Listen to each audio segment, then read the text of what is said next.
High বন্ধুরা, চলে এসেছি আজকে একটি নতুন ভিডিও নিয়ে। এটা বেশ কিছুদিন আগে আমার পিসির বাড়িতে পুজো হয়েছিল, সেখানকার ভিডিও। তোমরা দেখতেই পাচ্ছ এখানে অনেকগুলো সবজি কাটা হয়েছে, সিম, গাজর, বরবটি, তারপর হচ্ছে মটরশুঁটি, তারপর হচ্ছে বাঁধাকপি কাটছে, বাঁধাকপি কাটছে সেটা হচ্ছে আমার একটা কাকি। যে বাঁধাকপি কাটছে সে হচ্ছে আমার একটা কাকি। দেখো বাঁধাকপি কাটছে। তো এখানে একটা খিচুড়ি করা হয়েছে আর নিরামিষ সবজি করা হয়েছে। তো সেই নিরামিষ সবজিটার ভিডিও তোমাদের সঙ্গে শেয়ার করছি। তো দেখো এই যে এটা হচ্ছে আমার মা। এখানে যতগুলো লঙ্কা কাটা হয়েছে, দেখো কতগুলো লঙ্কা। সবগুলো লঙ্কা আমার মা কাটছিল খিচুড়ি করার জন্য। এই যে এটা হচ্ছে আমার জেঠিমা। বাঁধাকপি যতগুলো সবজি ছিল সবগুলো আমার জেঠিমা আর কি ধুয়ে নিচ্ছে। তো দেখতে পাচ্ছ সিম, গাজর, আলু, তারপর হচ্ছে বাঁধাকপি, সব আমার জেঠিমা আর কি ধুয়ে নিচ্ছে।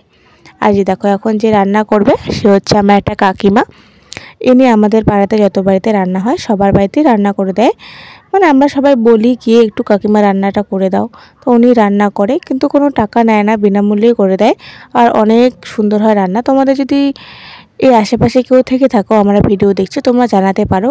না যদিও বা কাকিমা এরকম কোনো বিজনেস করে না, বাট তোমরা যদি বলো তাহলে আমি কাকিমাকে বলতে পারি।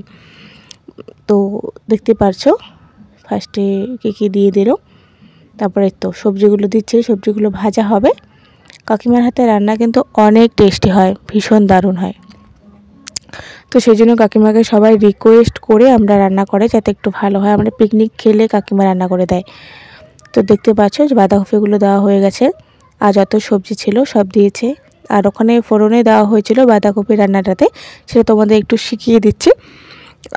ফার্স্টে দেওয়া হয়েছিল পাঁচফোড়ন, তেজপাতা আর শুকনো লঙ্কা। এই দেখো রান্না হয়ে গেল, ভীষণ দারুণ হয়েছিল। এরপর খিচুড়ির রেসিপি শেয়ার